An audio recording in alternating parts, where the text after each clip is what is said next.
Nerdarchy for nerds by nerds, and today we're doing things a little bit different. We're gonna do a GM roundtable with all indie game designers for our tabletop role playing games. Is really cool, and we've got Liz with us today. We've got Craig and we've got Eloy, and I'll let each of you introduce yourselves and kind of what you do and what you've got going on, and then we'll kind of like jump into some general discussion topics and whatever comes out of the chat. So, ladies first.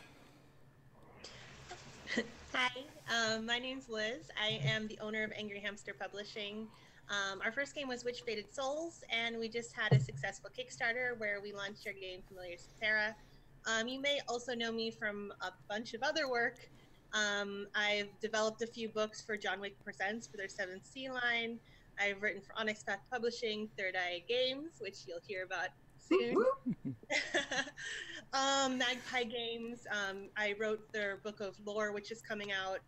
So a bunch of other stuff. And hello, all of Nerdarchy people. And from there, we'll jump into Craig.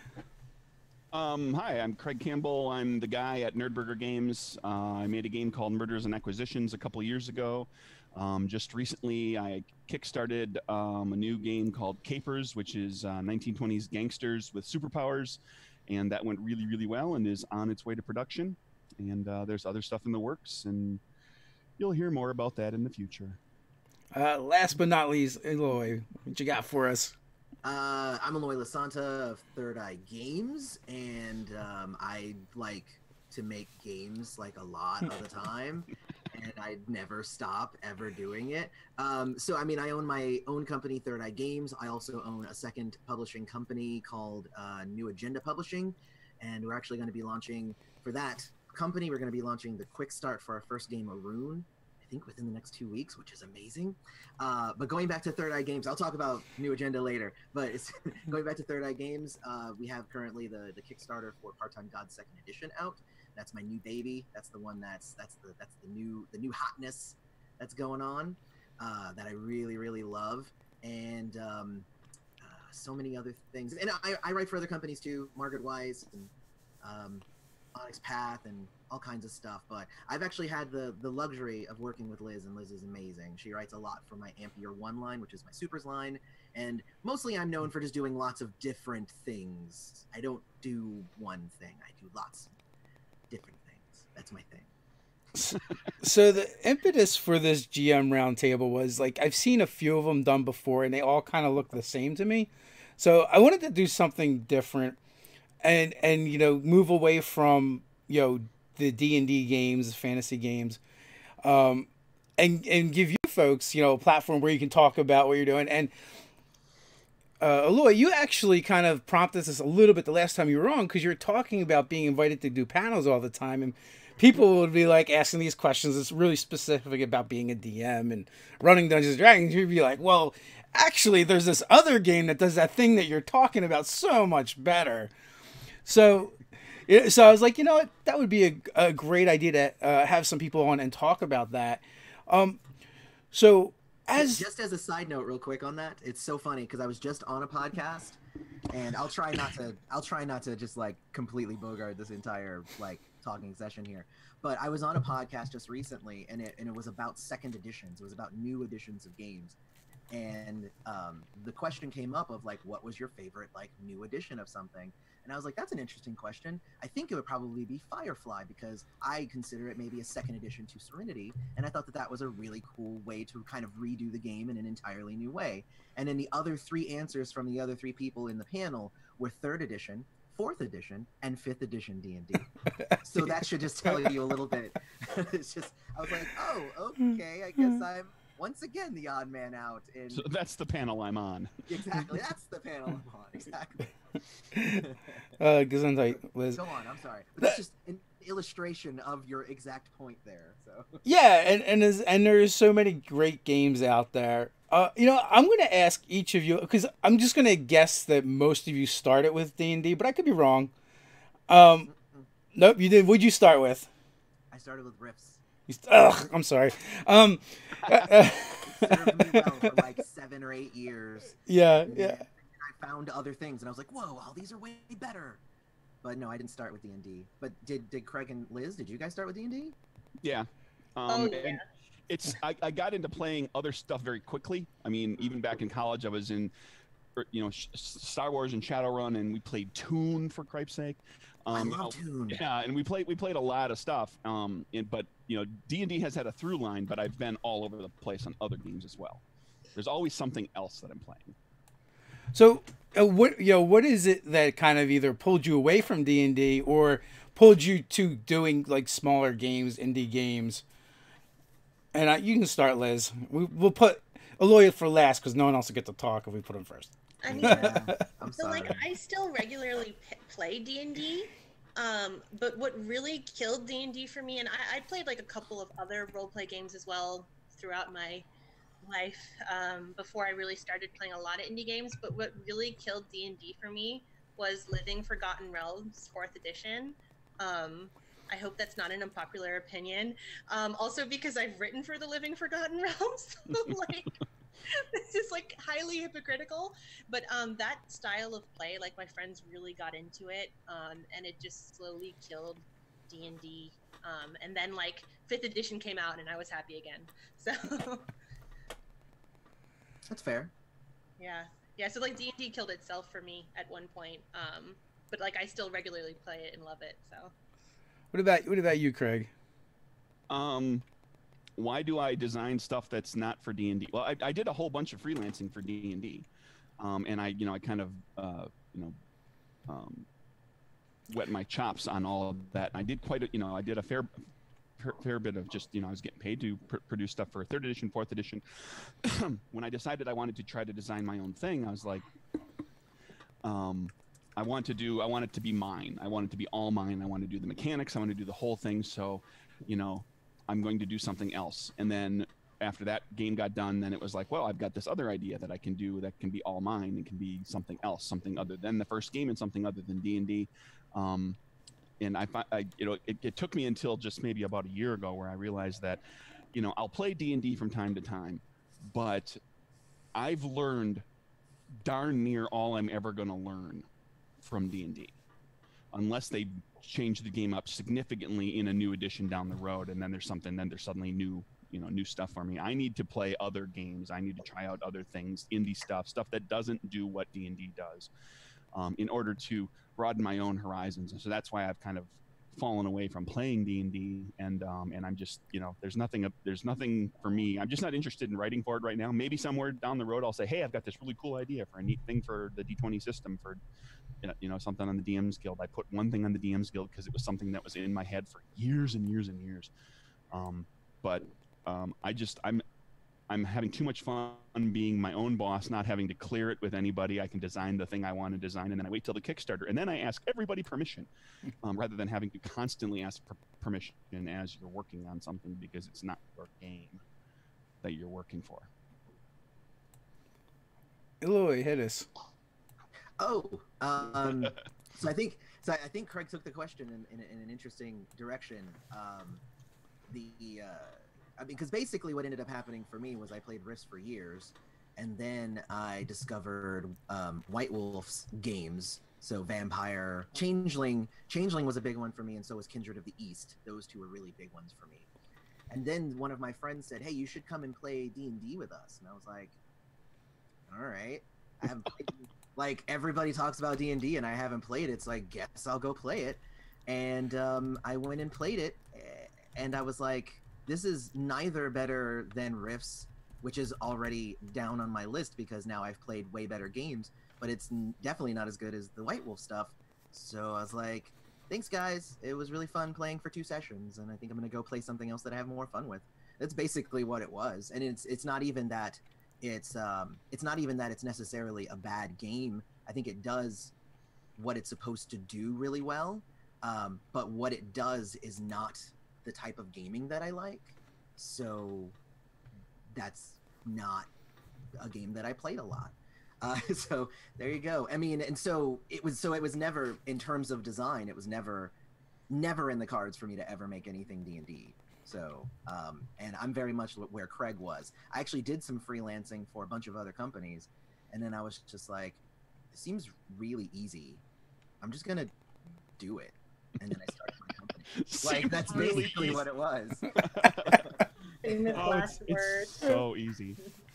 Well, and what is it, like 11 years later, here I am still doing it, and it gets easier and easier, honestly, every time you do. I mean, obviously that first time wasn't as easy as I thought it was, but like I can release it now and it's way easier than it used to be. Like when I did Sins of the Father, like I just sat down and wrote that over about a month. I laid it out real quick and I sent it out, and then like boom, like there you go. Like I just know how to do that stuff now. Like it's like not even a thing. In some ways, when I look at you, Eloy, and the stuff you've done, you remind me of a tabletop game designer, in the sense that you're like constantly putting out new games and different games.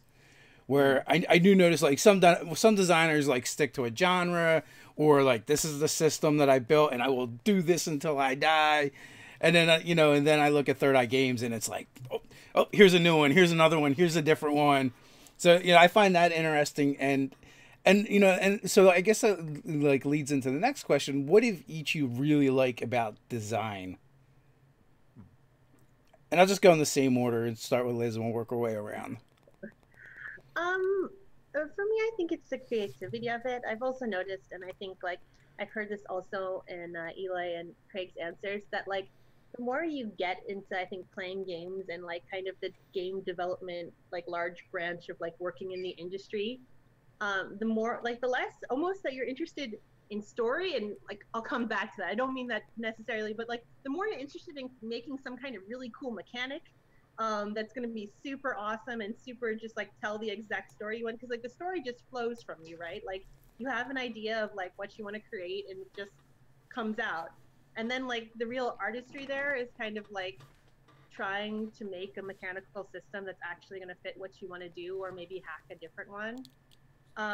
So I think that's really special. And that's really what I love about it, is that kind of creativity and that kind of like, having to play test something 10 times and then like having a eureka moment and realizing like how it's going to all work together and fit together. All right, take the ball, Craig. Oh, well, I'm an architect in my day job. I do this game design thing in my free time, and I kind of approach game design much the same way that architecture functions, is that there's a craft to it and there's an artistry. There's the artwork of coming up with like something really beautiful and elegant and nice and clean and wonderful, and there's a great story and people are going to be engaged by it, and it's going to maybe move people a little bit, and make them think about things a little bit differently. But then there's also this craft side of it where you're putting all the little pieces together and making sure that the mechanic does what you want it to do, and then melding the two things together is it's something that I do in my regular life. It's something that I enjoy. It's something I think I'm good at. I've been doing that for 20 years. I approach game design in much the same way. So I can flip back and forth between those two things that I love, which is crunching out the little bits and pieces and trying to make a mechanical system that does what I want it to do. And then also saying, and here's, some cool NPCs and a nice story, or here's an evocative setting, or an adventure hook that might make people go, whoa, you can play that? You can play a game that does that thing? So I meld the two. Nice. And I'm sorry, that came out way more barky than I meant, Craig. Oh, that's okay. Go now, go. Step on anybody's. Some people take a pause and they're going to keep talking. I don't want to step on anybody. Well, that's true. If I stepped on you, Liz, I'm sorry. Go ahead, Eloy. No, I think she would have yelped. It would have been like you stepped on me. Sorry, that was super corny. Yeah. I apologize sincerely. You shouldn't have apologized. It's who you are, Eloy. So it is kind of. So for me, it's interesting. I came at game design with a very different idea of what I was gonna end up doing, because what I started is I'm gonna come up with this amazing, system, and then I'm just gonna like release a bunch of stuff using the system. And what I found is that the moment that I was on to my second game, like my first game was fine, like I created the system and I was like, cool, and this works with the setting and it's amazing. And then I was like, cool, now I need to make this system work with a different setting. And I was like, oh my gosh, there's so many things that now need to change because now it needs to fit the setting, and I have so many other things that are going on here that weren't going on over here that I need to now balance for and adjust for. And that became my life, was just adjusting things to fit better. So what I ended up starting to do after that was to just come up with the setting, and I do the whole setting design and everything. Then I figure out mechanics that will make those things happen. So, for instance, I have Part-Time Gods 2nd Edition that is out right now on Kickstarter. So the conceit of the game is that you play regular people who have now become gods, but you still have a job and you still have family and you still have all the stuff going on. And in 1st edition, I talked about how that would happen, but I didn't do a very good job of designing it because I don't think I was a very good designer back then. But I'm a much better designer now. So what I did was actually mechanized that in the game. So now, after you are out running after monsters and stuff for so long, there's a mechanic that your free time gets drained, and then immediately something from your life, some sort of responsibility that you have, now comes into the next scene. And it was amazing when I was doing the playtesting, was just how many people, like, as soon as it happened, like in essence, a lot of people are like, oh man, it sounds like a lot of like hassle, and it sounds like, you know, you're trying to just take me out of the scene, and it sounds like, but as soon as it happens to them in the game, they're like, oh man, that was so fun. Like, it becomes like a whole other thing, and it's really, really fun. But honestly, for me, a lot of game design and why I do game design comes from just my need to express myself. I model a lot of my creativity after Prince, and I'm sure everybody here knows that I'm a huge Prince fan. But you know, there was a Who isn't? Well, you'd be surprised. There's a lot of people who are. But there's a lot to be said for the way that he created. He created as many different types of things that he could, and he put them all out on his time. And, you know, people were like, oh man, you're flooding the market. And he was just like, it doesn't matter. Like, music flows through me. And it's so funny because some days I really feel like game design just flows through me. Like, I am game design. I wake up and I want to write and I want to create something. So, and then when I'm done with that, I put it out, and then it's never, let's put it out and then I'm going to wait until I get inspiration for the next thing. No, there's always inspiration. I'm always creating. And that's why I do what I do. Like, if I didn't feel as strongly about game design as I do, I mean, it's certainly, there are more lucrative occupations that I could be following, if that's a nice way to say that, you know, game design doesn't really pay all that much, but I do it because I love it. And so anyway, yeah, that was my long answer, and I apologize. I'll try to keep them shorter and so everybody gets equal time. It's all right. We might even go a little longer if you guys are down with it. So I don't mind so much. So I guess one of the questions I would have is, like, playing and designing different games. How does that affect you as a GM? How are you able to take that stuff forward, or even, you know, an epiphany you've had because you've played or run a game that you've never experienced before? And I'll just keep with the same order too, Liz. Well, the problem is that I've realized with my playing of games, there's one fatal flaw to that, and it's that I've gotten older.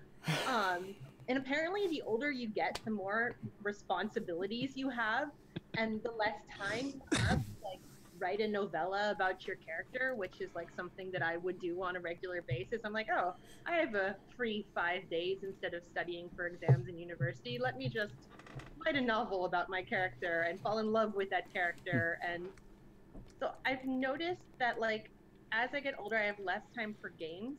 Like, I have less time to invest in my character in games, and I want to get right into the drama of games.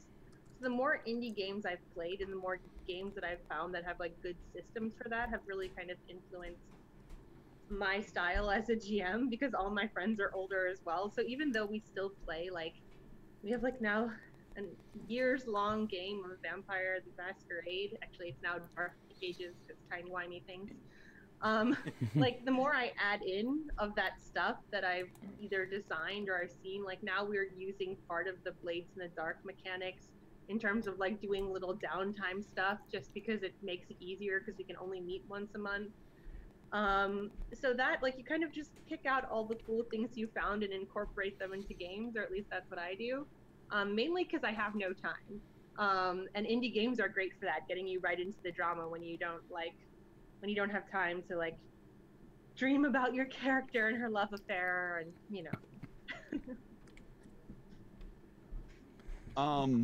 When I play or GM stuff, and then like how that gets brought to design all two of my games, it's well, and one in the process, and another little one that's almost done, and whatever. Hey, that's like two. That's two more than like a lot of people. That's all I have to say. I'm aware.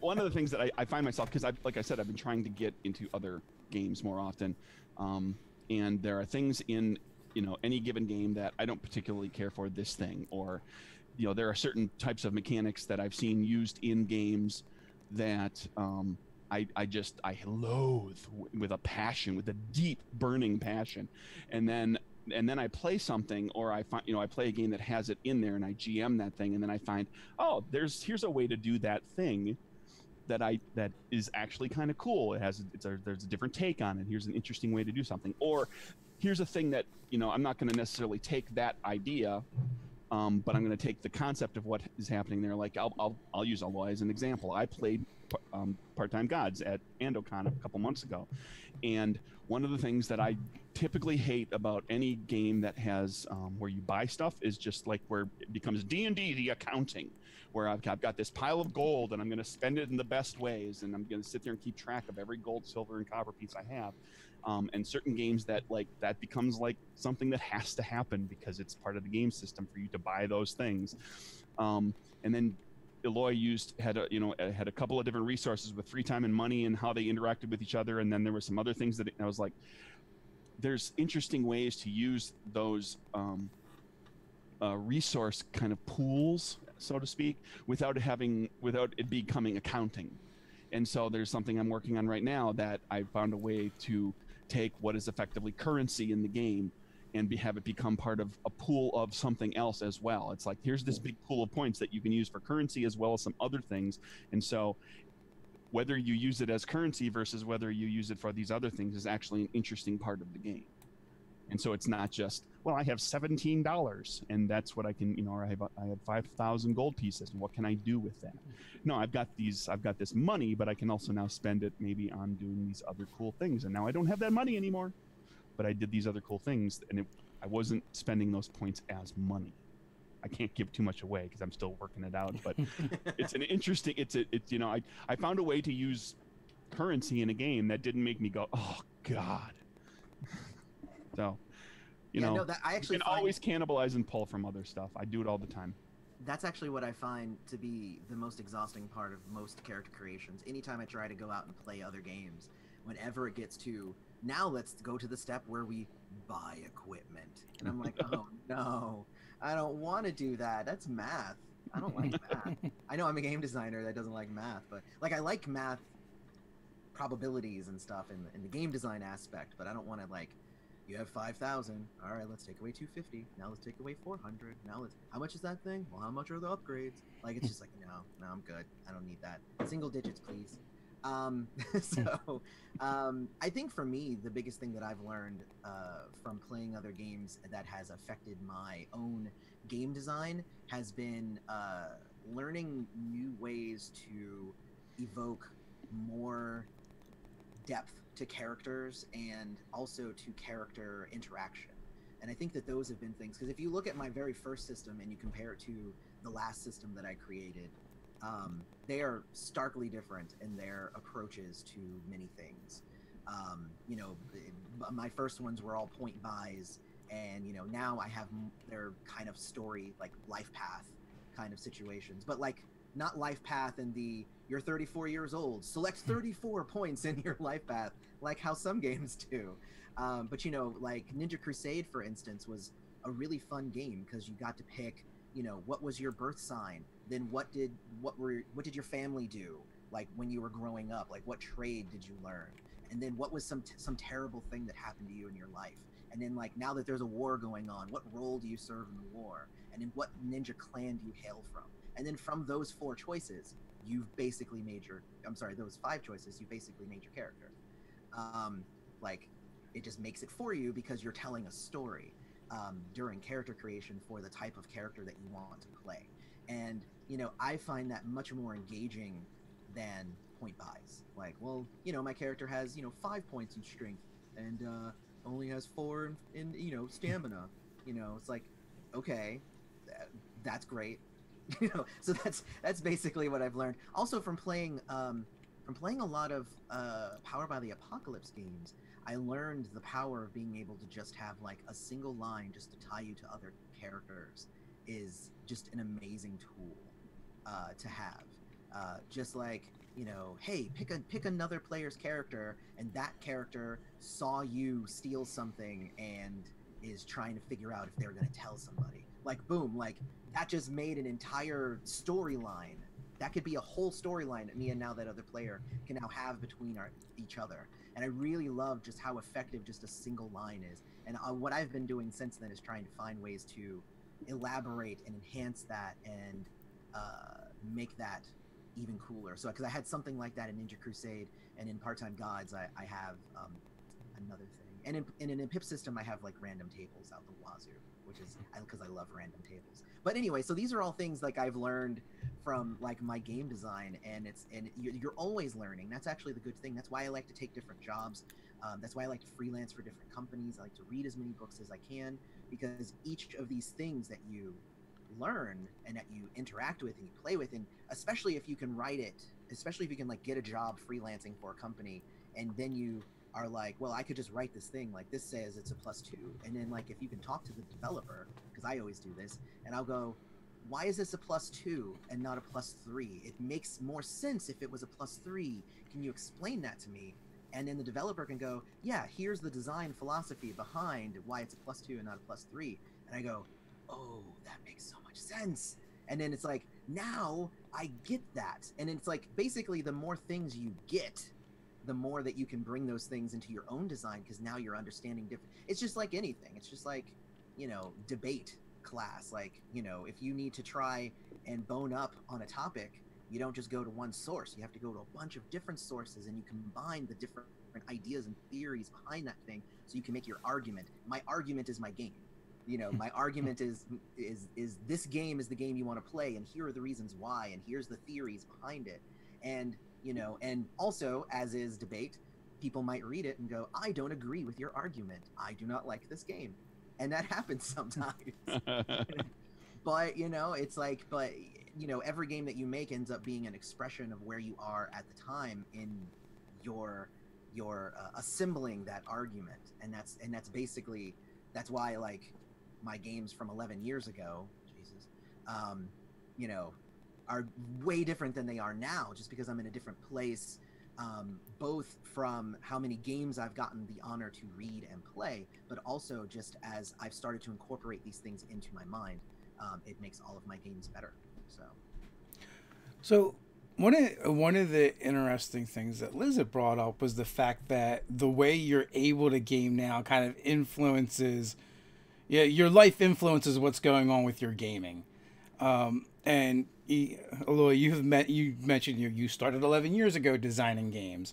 So along that vein, how has your the way your life has progressed and where you are now, how does that directly influence when you design games and create games as a designer? Are you thinking of the general populace, or are you thinking, oh, this is how I need to make games because if I have to play this way, other people probably do too? Is this directed towards me, or should we go around? I guess we'll go around again. Okay. I don't want to bogart again. I can talk. I can talk. So how has designing games influenced how I play games? No. How has your lifestyle changes as you get older? Yeah. Affected how you design games? I mean, I think I sometimes design more for me. You know what I mean? I design for people like me with less time, and wanting to get into games.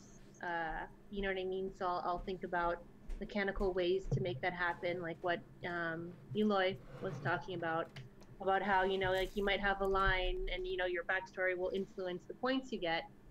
But, saying that though, like I still very much, there's still something to be said about the games that just give you a character stat like you have strength 18, and that means you're a strong person, because that means you build your own story, right?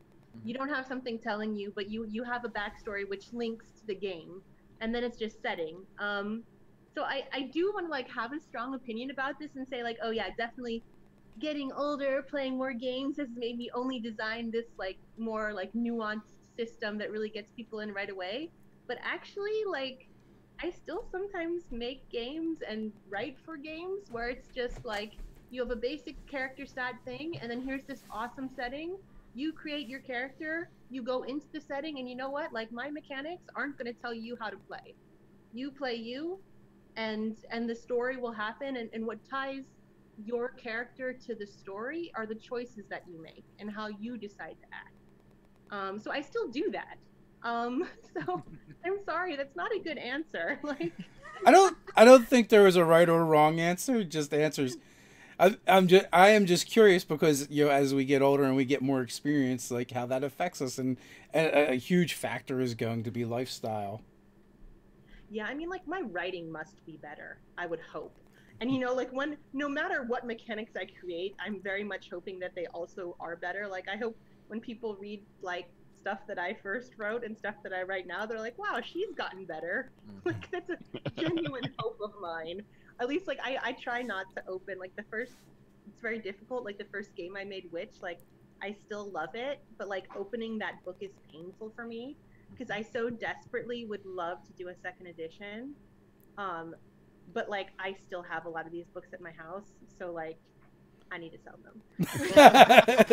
That's fair. That's fair. I'm in a spot where, I'm in my 40s, and people ask me, like, when I first made Murders and Acquisitions, and it's like, okay, here's a game, it's everything you need in like 170 pages. And people are asking like, well, why isn't it a bigger game? Why didn't you do like this and that, the other thing, and add this other stuff? And it's like, because I don't want to spend 5 years making a game. I actually, I want it to be in a reasonable amount of time because I am doing it in my free time. I like my day job. I don't think I'm going to quit it.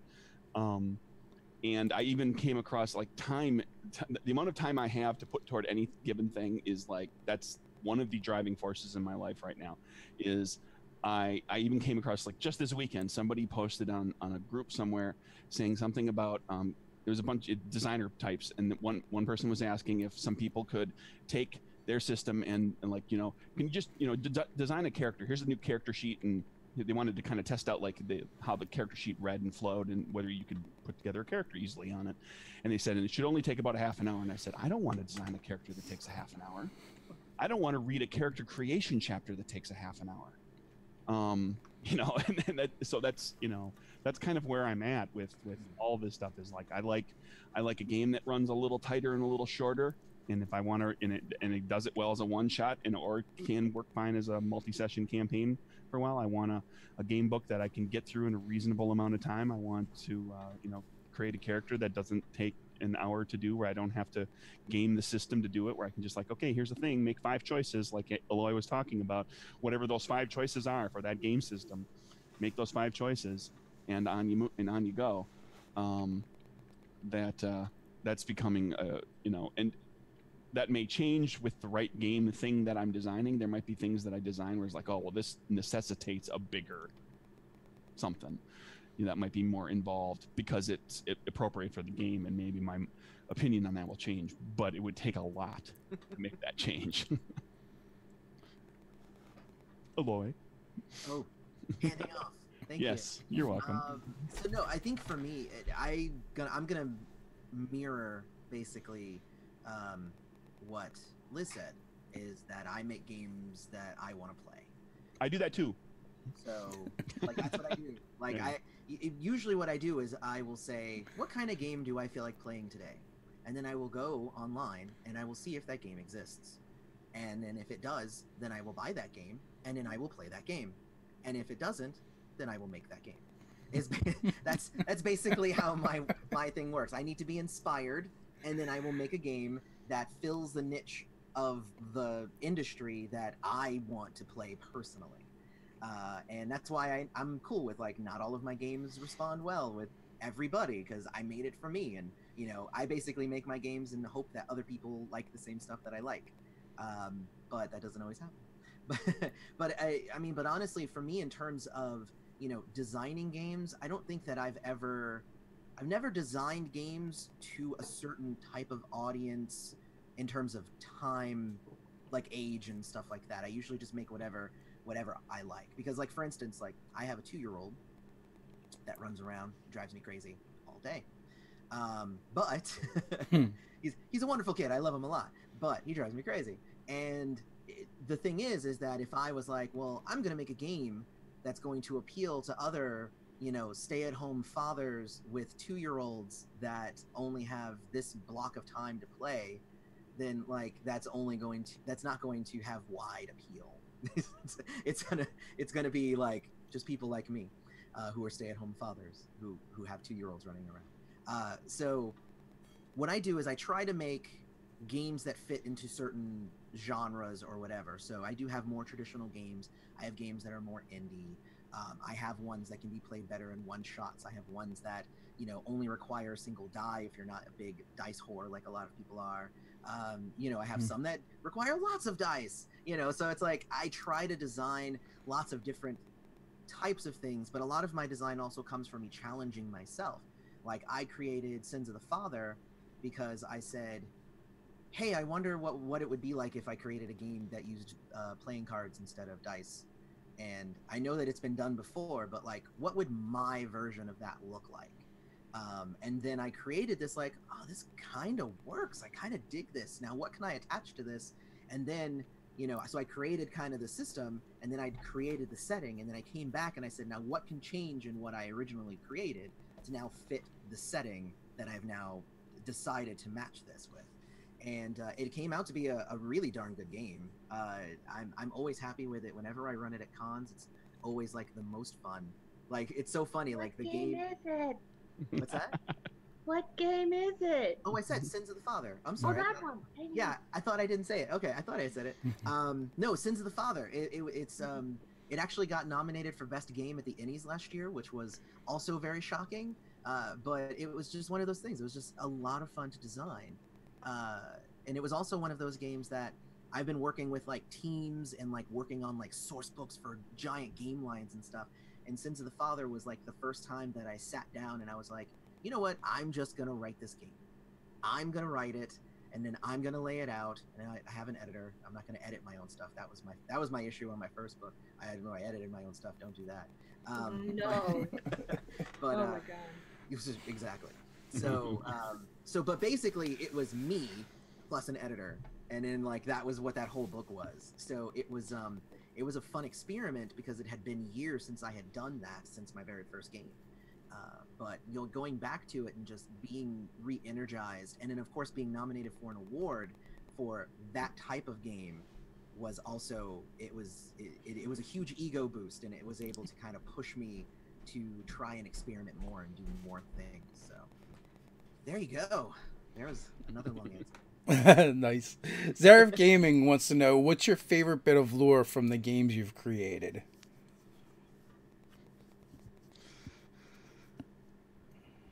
Me first? Yeah, we'll go. Or unless you want time to think, and then we can throw Craig right in the hot seat. Okay. No, that's all right. I like. Yeah, I can answer. Not to. We just launched game Familiars of Terra, and in Familiars of Terra, you play a hero in a world where everyone has their own animal familiar. So it's kind of a mix of like his Dark Materials and Pokemon. But we have this really cool world, and in the world, basically, there are these giant wandering animals. They're called ancestors, and basically these are familiars who have lived long past. They're humans, they're seekers, and they've gotten larger and larger and larger.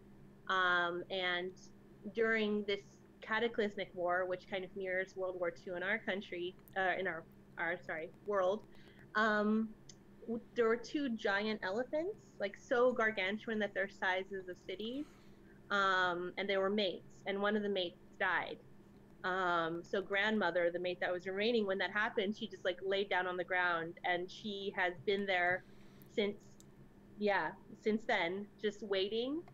And the idea is that the people who have built a city around her, they believe that at one point, when her mate's soul is reincarnated, that she's just gonna get up and she's gonna go and she's gonna find him. And I'm like, oh, that's such a nice piece of lore, and it's really egotistical because I wrote it, but I really like it. There's nothing wrong with loving something you did. Oh yeah. I hope you love what you write. Yeah. I find it really sad though. She's just waiting. So, Yeah, she is. I mean, just there's so much story there. Like, you know what I mean? Like, I've run a lot of games of Familiars of Terra, and I'm just kind of waiting of like, we should get a really long campaign going and just like make this happen, because it would be so nice. What about you, Craig? Favorite bit of lore? Well, my games are the two that are done are a little odd in that they're both, you know, based either in the real world or in a historic period. So they draw a lot from like what the real world is like with some twists, with Murders and Acquisitions, and then with Capers, it's like, you know, okay, what were the 1920s like?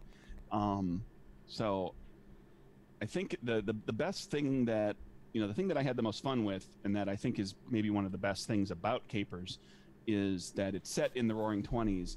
But if you know your way around the Roaring '20s, you know that the bulk of the recognizable people from that era are Irish and Italian guys and occasionally Jewish men in their 30s, roughly. And that's about it, with the exception of just kind of a handful of things, or unless you really deep dive and go looking for the outlier cases. So I took all of those, you know, there's just so many people, characters, historic personages, and twisted them around into did some gender flipping and some race swapping, and created, you know, non-white dude characters to try to populate the world of the game, because nothing but Irish and Italian guys gets really boring really quickly. You know, it's a fine entertaining 5 seasons of Boardwalk Empire, because there's great performances, and it's, you know, there's historical stuff, and they kind of tweak some stuff too, but there's a lot of stuff that they invented an awful lot of stuff that wasn't white dudes, you know, on that show. So because, you know, like I said, just nothing but 30-year-old white dudes gets really boring. So and then I had, you know, a variety of designers who added their little splashes of things to the game too, and everything. That was always something that I outlined for them, and I was always very happy when people came back and said, and here's this character who's a little twist on this thing, and here's you know, an East Asian character, or here's a non-heterosexual character, and, you know, and not making it about the fact that the person happens to be black or East Asian or gay or whatever, but that's just a part of who they are in the world that they exist in. So that it's not just, you know, like I said, 30-year-old white dudes. So there's a lot of little examples all over the book, and they're all my favorite. I love them equally. So revisionist history, which is fun. I like that. We talked about that a little bit. Yeah. I actually don't know what writer it was that said it, but it was they asked some writer, and I'll look it up later and then I'll remember. But they asked him how Google machine is ready.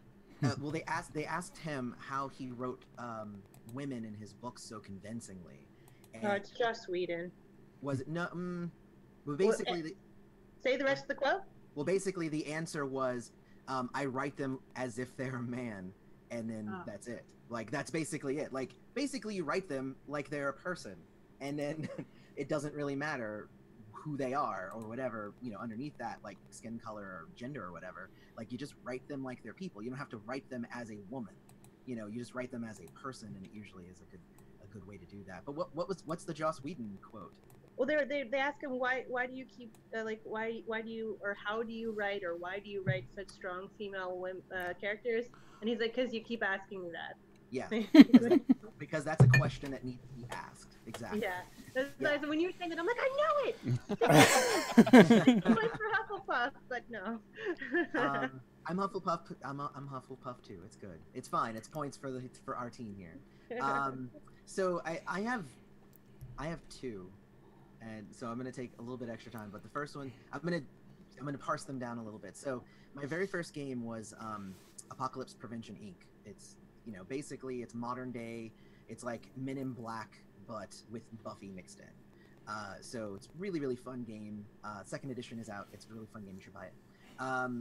But one of my favorite parts of the lore was that basically when the company was being like founded back in Europe, back in like the old days, the company had made certain deals with the Chiron, which are the centaurs of Europe, because the fawns, which are satyr, were basically like treated like infestations. They were just coming everywhere and they were like bothering everybody. And the Chiron were like, "Hey, API, we need your help dealing with the fawn." And the company was being run by a very corrupt person at the time, and he was just like, "Cool. How about we round them up and we give them to you as slaves?" And the Chiron were like, "Cool." And that's awesome. And then they struck magical oaths that said that that was a thing. So flash forward to modern day where the players are playing. I love dropping them into that situation. Like, oh, there's a case over in Europe that you need to go and handle. And then they'll see Centaur walking around with fawns in chains. And they're like, well, I want to help them. Can't. It's company sanctioned. And it's one of those things that, like, to have slavery so like brazen in like someone's face is in a game like that. And it's not different races of human and stuff like that, so there's a little bit of dehumanization there just because of that. But as soon as you go up and you talk to a fawn and you realize that, oh my gosh, like they're not monsters or creatures or whatever, they're not like a pet, they're a person, it actually does bring up. But I mean, API had a lot of allegories, and if anybody actually reads API, it had a lot to do with immigration. There was a whole lot of underlying morals about immigration and race and how we treated stuff and stuff like that. So like the entire game, like that's the only game where I use race as a choice, a character choice that you make, because technically it's like species is technically what it is, because human and then like demons and incubi and all that, those are different species of creatures. But I purposefully use the word race to evoke a certain thing out of that game.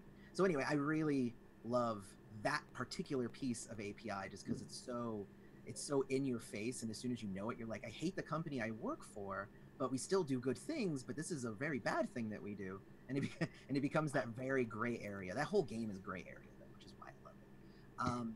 And I think the other one that I really love is obviously the ongoing storyline that is going on in Ampere 1.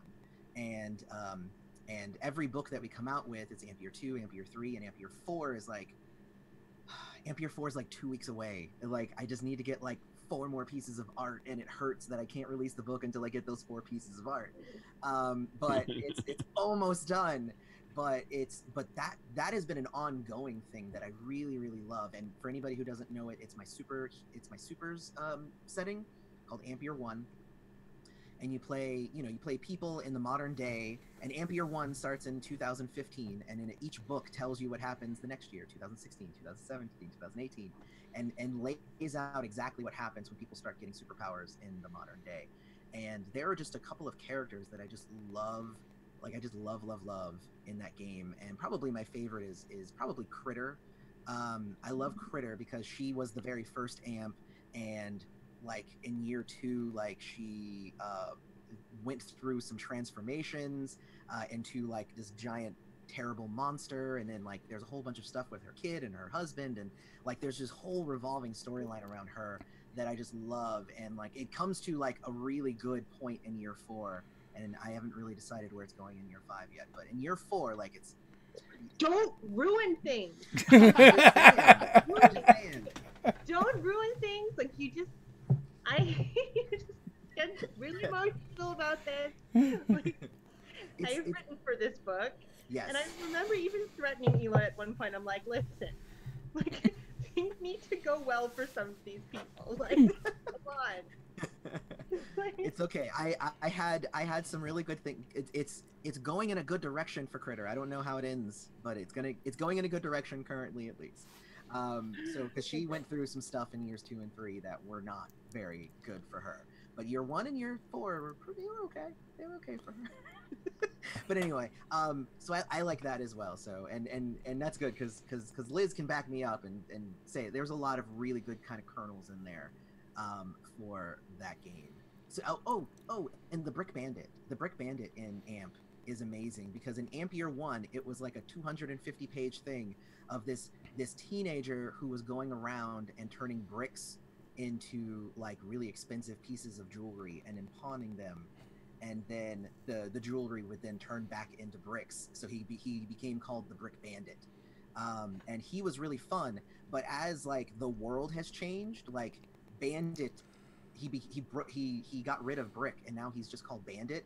And like when all of the terrible stuff started happening, he started like organizing entire neighborhoods to like fight against the bad stuff, and like he became like an amazing kind of background character for the world. And he's another one that I just really, really love. Anyway, I'll stop talking now. There's a few, like, just every game that I have, there's always like one or two like just things that I'm just like, oh, I love that thing. Yeah. For some reason, the Brick Bandit kind of makes me think of Home Alone when they're like, we're gonna be the water bandit, wet bandits, yeah. So James Leslie has this question. When you guys are designing games, how often do you end up designing multiple things at once, and how do you manage time when you've got multiple projects going on? And even if you're, I would even like say as far as freelance work as well, if you're working on multiple projects.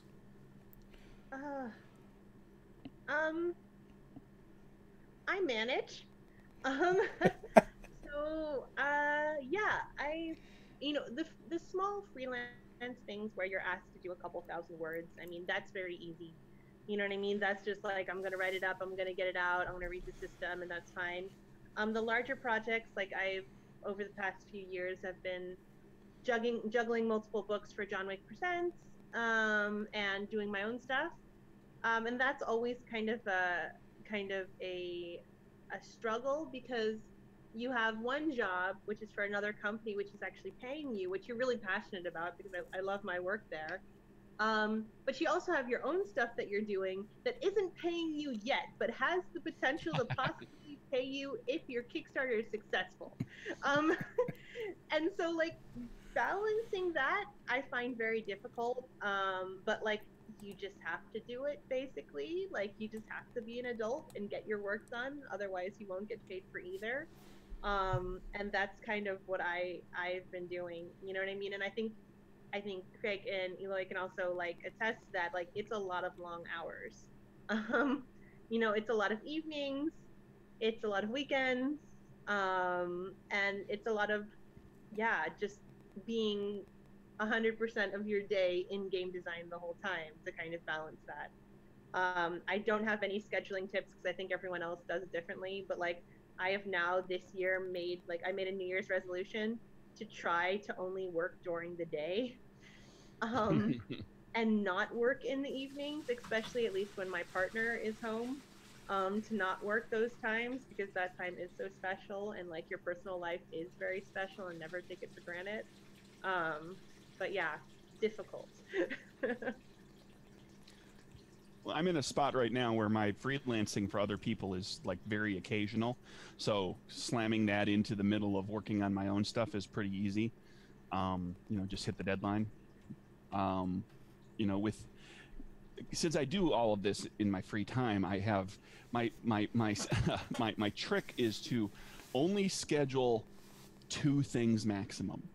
Like if I've got capers that's going toward publication right now, that's that's on a tentative deadline for like when I'm kind of shooting to have that done. And I've got people working on stuff that have deadlines that are associated with that, and things that I had to do that had to get done at a certain point.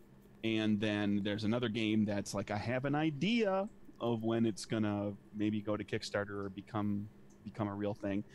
And that'll get firmed up at some point. And then everything else is, it gets done when it gets done. And I might find myself like, 1 week, that's all I did was work on this new thing, because I had a little bit of a pause where the other things that, they could wait. but I might then go 3-4 weeks without touching the new thing and just let it percolate in my head a little bit, and I might not actually write anything or revise or whatever. So it's not overburdening myself is the key for me. Yeah, and for me, it's always been a matter of your end goal, because I know a lot of people who are like, yeah, I have an idea for a game and I really want to release it, and like that's their goal, is to write that game and get that game out, and then when they're done with that, then they're happy. But when I started Third Eye Games, the goal was for me to have a very successful publishing company that I could launch several game lines from, and use it as my platform for a lot of different things, and use it as a way to like bring other writers into the industry and all kinds of stuff. Like I had lofty goals, and I'm glad that I've reached most of them. So for me, like my funny answer is usually like I ignore my friends and family, and that's how I get all my stuff done. But but honestly, it just becomes a choosing what is important. So, for instance, like I have 2 publishing companies. I have Third Eye Games. I also have New Agenda, and I also do. I also work with JWP, but I don't do any of the design work. I do the books. I do bookkeeping. I'm the financial manager for JWP, John Wicks Presents. And then I also have a Prince-themed YouTube channel that I do, and then I also am a husband and father. So I basically have 5 jobs. And it is hard to figure out when I'm doing those jobs, especially when you have a Kickstarter going on, which means the Kickstarter is like monopolizing the majority of your brain space. Even if you are working on other things, you're just constantly going to the Kickstarter page and refreshing. But honestly, it is hard to do, but the things that you put your energy into will be the things that you get in the end. So if you put a bunch of time into being a really good father, then you're going to be a really good father. That's how that works. So same thing. I make sure that I write every day. If I don't write every day, I do some outlining at least for planning on the thing that I'm going to be writing the next day. And it's really just about staying in the game. And sometimes I'll have a bunch of stuff going on and I'll be like, well, this one's nearing the end. So now I'm going to put these other 2 on pause and I'm going to finish this one. And then when that one's out the door, cool, now I'm going to go back and now work on these 2 simultaneously again, maybe adding a 3rd as well so that I always have 3 going on at the same time. But I may adopt Liz's thing. I may try to only work at night, because I can't work during the day. My son doesn't let me. But I may only work at night now. I think that might be the fix here. I mean, if you can do it, like, it's really amazing. Like, when it actually works and it doesn't work all the time, like, it feels so good. Like, you feel like a human being. And sometimes you get to do things like see sunlight and, like, have a drink with your friends. And you're like, what is this dark magic? This dark magic called a life. I've compromised now, like, in the evenings when my family's, like, hanging out and watching TV, I just bring my computer to the room where they are and kind of like watch TV with them while I work. Yeah, it got harder when I like paid a lot of money for my desktop, so I need to be right here for me to do the majority of my work. Maybe I'll get a laptop again, and because I was able to do a lot more work when I had a laptop, but it was less efficient because it wasn't as good as my laptop as my desktop is now. So yeah, you spend less time going, oh, why is this page not loading? Why is this so slow? My mouse is lagging across the screen. I know the pain all too well. Elfbait wants to know, when writing supplemental material, do you have any hints for balancing crunch versus fluff? I mean, even for game design in general, you could go the same route as well. Story versus mechanics. Yeah, I mean, like, supplemental material, I guess it depends on what you're writing and for what system. That's such a terrible answer to that question. That is so unspecific. But you know what I mean? Like, I think, it's very different if you're writing, like, a supplemental adventure for D&D, or if I am writing, like, supplemental material for a AMP, basically, you know what I mean? Like, that it's so different. And normally developers tell you what they want.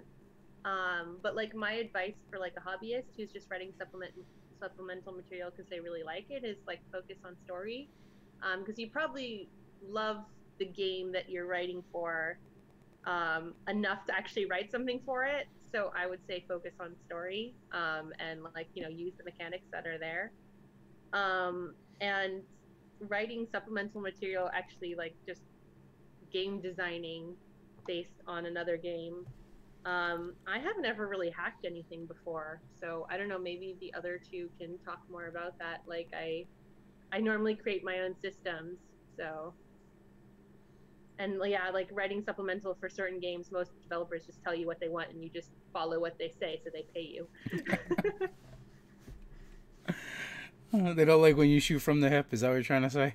Well, I mean, they like it sometimes. Like, I mean, I think every good developer will, like, you know, if you have a cool idea, and you're like, hey, this needs to be less crunchy because it just doesn't make sense. Like, a good developer will actually listen to what you're saying. But there's also some people who are like, I've given you X amount of money. I need X pages of this and X pages of this. Mm-hmm. Good luck. You know, that's just the reality of the industry. Yeah. Yeah. And for me, you know, for the stuff that I do for myself, the NerdBurger game stuff, it's, you know, I write a game book that it's everything you need is in one game. I don't write supplements. That's not entirely true. I write there's little things here and there. So I've never had to do like, oh, here's a 90-page supplement. Well, how much of it is useful to GMs? How much of it is useful to players? How much of it is useful to both of them? Mm-hmm. If I ever have to go down that route, I will do what I have done in the past, and that is to email Eloy and ask him what I should do. As of right now, I know that I do a game book that's 150, 170 pages long, and it leans toward the GM side just because setting and story and all that stuff, and I try to not overdo the mechanics. But we'll see what happens if I ever get in the position of like, there's enough demand for this game that a 90-page supplement would be welcome. I'm looking forward to that day. I'm liking Craig's advice. We just give everyone Eloy's email and they all work it out for themselves. I'm fine with it, man. Give me a call. I'm good. I think too, for me, the big thing is, first off, I would say, what is the purpose of the supplement? If you are writing, like a GM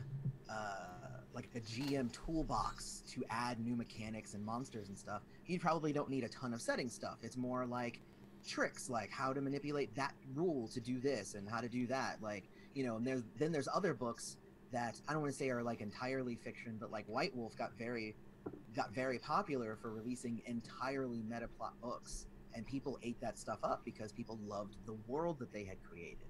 So I think it depends on the game, like Liz said, but also it depends on the intent behind it. What I like to do with a lot of my games is make it at least a third of the book is new mechanics, just so that if there's people who love the setting and the structure and the story, the ongoing story that's going on, there's stuff for them. But then if people really are just buying it for more rules, like my Ant books, like some people buy it because they're very interested in the ongoing storyline that's going on, and other people buy it because they want access to the gadgeteering rules. It's like, yeah, cool. Like you can buy it for either reason, so I want to give multiple reasons to buy any of my books. The book isn't just one thing. You can have a lot of different reasons to buy it. So that's, I think that's the big thing, is what are you doing with the book, and what is the purpose of it? Because you can make books that appeal to different types of gamers, ones that go towards the gamers, because there's like splat books, right? Like Warriors, that goes to specifically the types of players who like playing Warriors. Then there's more like general players guides that kind of cover general stuff and just give tons of new stuff for everybody. And then there's more of the GM side of the stuff that's usually more toolkitty and more like secrets and tricks and stuff like that. So I think each one has their own place, I think, in the market. I also think I was just thinking while you were talking that it also kind of depends on like the level at which you're writing for, like whether you're just kind of releasing something cool for your own company or whether you're working for another company that kind of has this huge line that they want to create. because like I know I am under an NDA, so I cannot mention the company and I cannot mention the thing in which I am writing for. But I had the opportunity to write supplemental material about this one particular subgroup of people who would obviously, like, if this was real life, take over the book and write it completely in first person, redact any files that anyone may have written for them. And I'm like, I want to write this all in first person and it's all going to be fiction. And then I had to be reminded by my dev, who was like, no, but this is a really big thing and we cannot do this. Like, we must have this format for everything. I'm like, but it doesn't make sense. And he's like, yes, it does make sense. We want money. And you know what I mean? Like, they were like, makes perfect sense. yeah, it makes perfect sense. You know, they were like, I'm like, they were just a giant whale in a huge ocean, and I'm like to the plankton that the whale is sucking in, you know. And if you're the plankton, then you can do something like that. But if you're the giant whale, you may want to like rein yourself in a little bit. I think too, though, I think it's kind of one of those things because like I have been working on the next PIP system book, which is going to be it's for a kid's guide to monster hunting. Don't spoil things. That's not spoiling. Everybody knows that I know. Hopefully, it'll be out around the time of Halloween. That's the goal. Because it's all kids fighting monsters. But basically, what I started with is I started like, this is what I want, and this is what I want. This is the approach I want. And one of the writers said, "Hey, wouldn't it be cool if we wrote this like as the kids, like writing it to the other kids?" And I'm like, so all of it in like second person, talking to the reader, like they're just another kid who's finally picked up this book. And they're like, yeah. And I was like, let's talk a little bit more. Like, that's the thing. It's like, if you can get a developer who's going to be flexible with their vision, I love getting suggestions from my writers. You know, like Liz has done that several times where I'll give her a thing and she'll be like, what if something like this happened instead? And I'll be like, yeah, let's go with that. It's like, you know, I don't assume that I'm the one that knows everything and I am the one true person that knows the right thing. You know, like that's why you bring in other writers, is to get that other feedback. I remember when I was writing on the Firefly game, and I remember I was like, hey, Monica Valentinelli, who was the lead developer on Firefly RPG, and I was like, hey Monica, what if I wrote, because I was like, Zoe in the show Firefly, like we don't know anything about her background. Like we don't know if she has any siblings, any family, nothing. We don't know anything about her, just that she's married to Wash and that she met Mal in the war. And I'm like, would it be cool if I wrote some stuff to kind of flesh out that background? And she was just like, yeah, do it. That sounds really cool. Let's do that. You know, and it was just like, you know, I didn't see in any of the other books that like any of the other writers really tried to like take that jump. And I wrote some stuff that obviously Universal or Fox came back and were like, we can't use that, you know, which is cool. But like I tried it and I wrote up like a whole brother storyline for her, and they actually liked it and they let us keep it as her cousin, which was cool, but it wasn't her brother anymore. But there was just a lot of fun stuff. Like you have to, even as a freelancer, you have to be able to be like, hey, here would be what I would do. Here would be my vision, because that's why they're hiring you. They're hiring you for your perspective and your point of view. Like, why would you just take whatever they say and just write that? No, you need to be part of it, and you need to be active in the thing that you're helping create. That's the way that I've always approached any of my freelance jobs. I was kind of thinking too, as you were talking, when you like mentioned like a warrior book, and I'm like, you know what? It also depends on your audience, right? If you're, you guys are all niches within a niche, right? Mm-hmm. So if you then go for another niche within that, like how far can you really split it down before you really will just be writing for yourself? Because it becomes it gets very fractional after a while. I will say that is basically what Part-Time Gods 2nd edition is. Or any Part-Time Gods, that's what Part-Time Gods is it's the niche genre of God games. There's literally like 5 of them, 5 or 6 out of the hundreds and hundreds of games out there. There's really a handful. And then my game is completely different than all the other God games, in the fact that like you play a regular person who just so happens to be a god, as opposed to being, I am a godlike person. It's like, you know, most of the other games are like epic fantasy, like going and conquering monsters and doing all this over the top stuff. And you can do that in Part-Time Gods, but it's tempered by the fact that there's the other half of the game that is so mundane, and it like mixes the two parts of what it means to be that particular thing. So it is a niche kind of within a niche in the industry, which I like. I'm okay with that. So I feel like all indie games are that anyway, and that for your game that's fine, because that's a defining point for it. It makes it different. But now if you were to go, well, here's the specific type of gods in, you know, for that, which is only of your fan base, is only going to appeal to a specific one. So when you talked about, well, I try and create, you know, these aspects of the books where it's going to appeal to multiple people, I would think you like kind of almost have to. Yeah. You know, in order to be successful. So Cardboard Fortress has a really good question I'll throw out there, or if you guys want to bow, you can bow, because we are past the hour mark. Up to you guys. I'm good for maybe 2 more questions, 2, 3, maybe. Sure. I'm good for like another 15 minutes. All right, cool. How far we get on that? You know, in the U.S. here, it's a holiday. I don't know if you guys have things to get to, so. It's a lazy day for me. Awesome. How do you feel about designing games and mechanics and trying to get them out there under the shadow of the D&D name recognition and assumptions of players? I feel absolutely awesome. One thing that I have discovered through developing games is that, like, my game isn't cannibalized by any other game. I feel very secure in my game design, and I feel very secure in loving all these other amazing games. And I think that the gaming community is really, in general, really awesome and accepting. And when you tell someone like, hey, I have this cool thing and let's play it together, you normally get a bunch of people who are like, that's awesome, let's play that together. So I mean, like, you know, of course you want to introduce people to games that aren't D&D, right? Like that, I think that's the goal of every indie designer. But I don't feel daunted at all. I love that D&D is becoming more popular. And I love that people like Joe Manganiello are like, yes, I am a huge D&D fan, because that means that they're bringing roleplay to the forefront. And that means that that's like one more thing, like one more person who's going to learn about Witch. And they're going to learn about Familiars of Terra and all the other stuff I developed. So, like, I feel really good about it.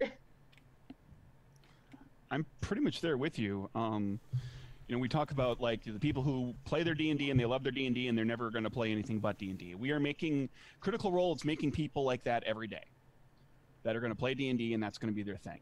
But they're also making people who are going to check out D&D and go, oh, that's kind of cool, but it's wizards and sorcerers. I mean, it's fun to listen to as a story, but are there games that do other things? Or I'm going to play D&D for a little while, and I'm going to play that, and I'm going to enjoy that, and then somebody in my group is going to say, hey, let's play this other thing. Or I'm going to find myself wondering, hey, is there a game about playing superheroes, and what about one in the 1920s? You know, and people are going to find their way to other games from D&D. That is how it has been going on for over 40 years. It is not going to stop unless D&D disappears, and if that were to happen, another game would become the most popular game, or the gateway game, or whatever. Or there, you know, you could even go so far as to say there's like 3 or so gateway games right now, and that's just going to keep happening. Do I feel like I'm in the shadow of D&D? Absolutely, but it's fun here in the shadow with all these other cool games. Who wants the sun beating down on them all the time anyway? We're nerds. We burn easily. I agree with their answers, so I won't belabor it. But... Yeah. Well, you know, too, and just to add to it, it's like for random numbers, right? Every 10 D&D fans, one of them is going to go, what else is there? Like you said, Craig. And so as long as that number is growing, I think it's great for the hobby in general. You know, one of the reasons our channel will probably always be mainly D&D is because that's where the bulk of the audience is. But then we get to do cool things like this and sneak in other designers, other games, and talk about other things where people in our audience who are just really big fans of ours and will watch this no matter what we talk about at this point, even though they're only D&D quote unquote people, now they're getting exposed to something else because of that. And you know, that's the position that we've kind of taken and want to keep going forward, because then we know we can promote the hobby as a whole. do we want more people playing D&D? But we don't actually care if they just play D&D or if they never play D&D or play other games. We just want people playing games. Yeah. So Well, I mean, one of the things that I do with my intro to all of my books is I introduce you to my game, but then I also have some info that says my game is only one game that's out there, and if you enjoy your experience with my game, go check out other games in the RPG hobby and become a part of it.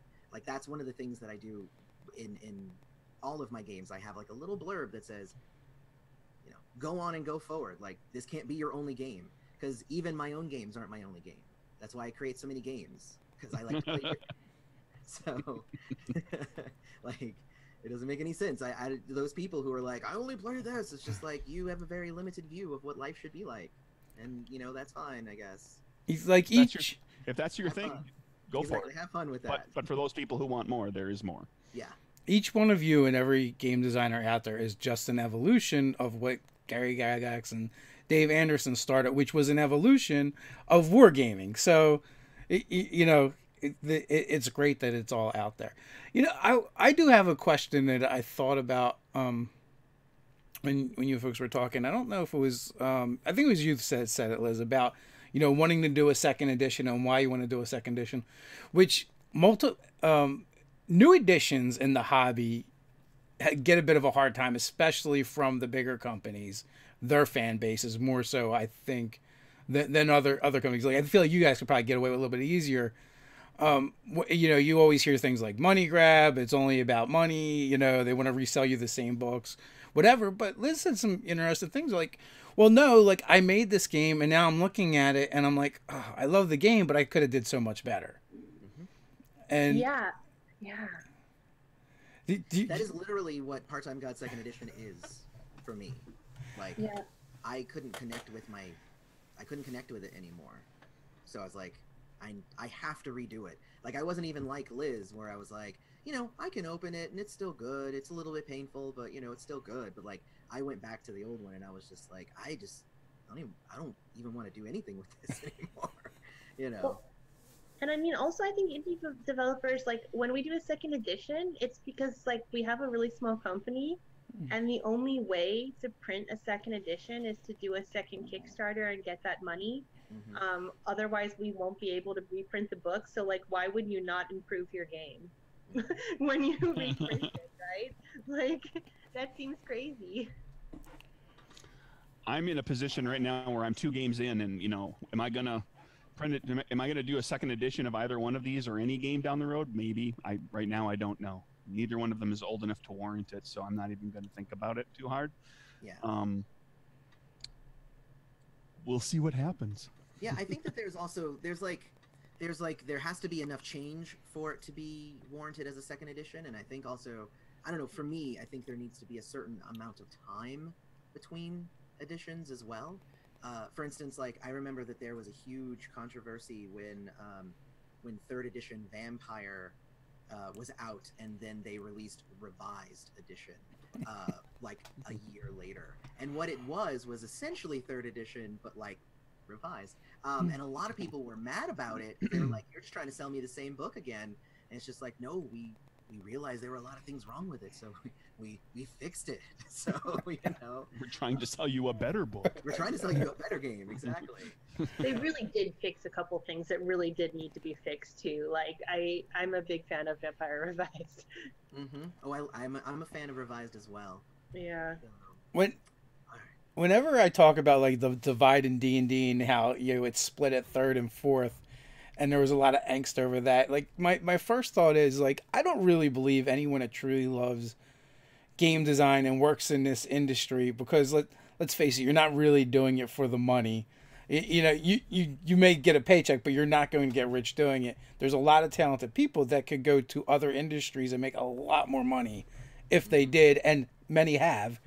So the first thing that comes to my mind is, like, no one sets out to make a shitty game, right? I don't think that's the goal. One, they don't sell well, and two, like, they love the hobby, right? So even like listening to Mike Morales talk about things and fifth edition, and he's like, oh yeah, I would have done this different or done that different, because even though there was a ton of playtest, and they had the ability to playtest far more than indie game designers are going to ever get to. With even with all that behind them, going 5 years into the future with the game, they're still finding things that, like, you know what, we could have just did that better. And if you really love something like gaming, I feel like you're gonna always be like that, right? You're gonna always be like looking to push it and looking to make it better. So with that, we can wrap things up here. I really appreciate you guys all coming on. It was great to break it up and have more guests on. I'd love to do more of these. So if any of you are interested in coming on back on it sometime, I'd love to have any of you back on. You were all very fun to talk to the first or second time I've had you on. So that's one of the reasons why I reached out to do this. And I was like, well, it's a holiday here in the U.S., so hopefully that'll open up more availability for people as well. So I would actually like to see this group of people come back and tackle different topics. I could definitely see that happen. I'm down with that.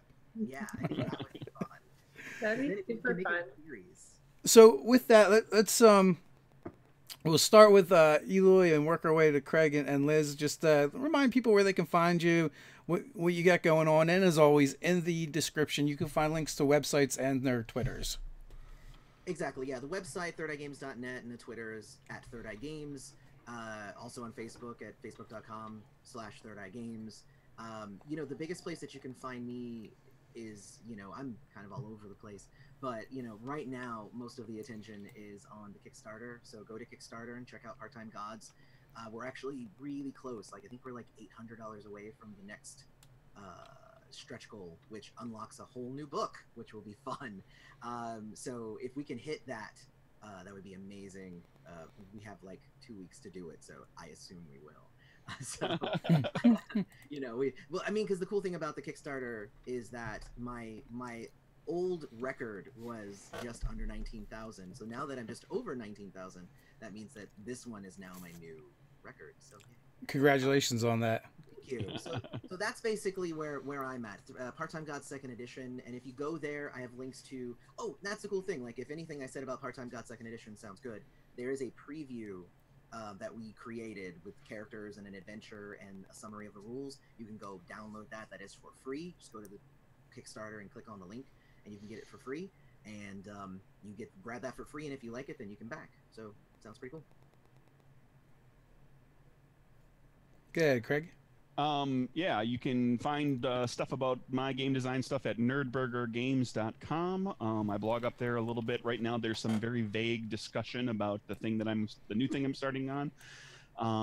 You can go to drivethrurpg.com to buy Murders and Acquisitions. You can also get the preview edition of Capers there right now for free. The PDF is free. If you want to kind of just give it a look and check it out, and if you feel like picking it up, you can go actually to Backer Kit right now and get the same deal that was available for the base backer level from the Kickstarter, the $15 buy-in, via Backer Kit, or go to the Kickstarter page, and there's a button right at the top that sends you over to Backer Kit. $15 for everything in PDF plus discount codes for books and cards and all that stuff. But, like I said, you can check it out for free at drivethrurpg.com if you look for Capers preview. And I'm at NerdBurger Craig on the Twitter. Awesome.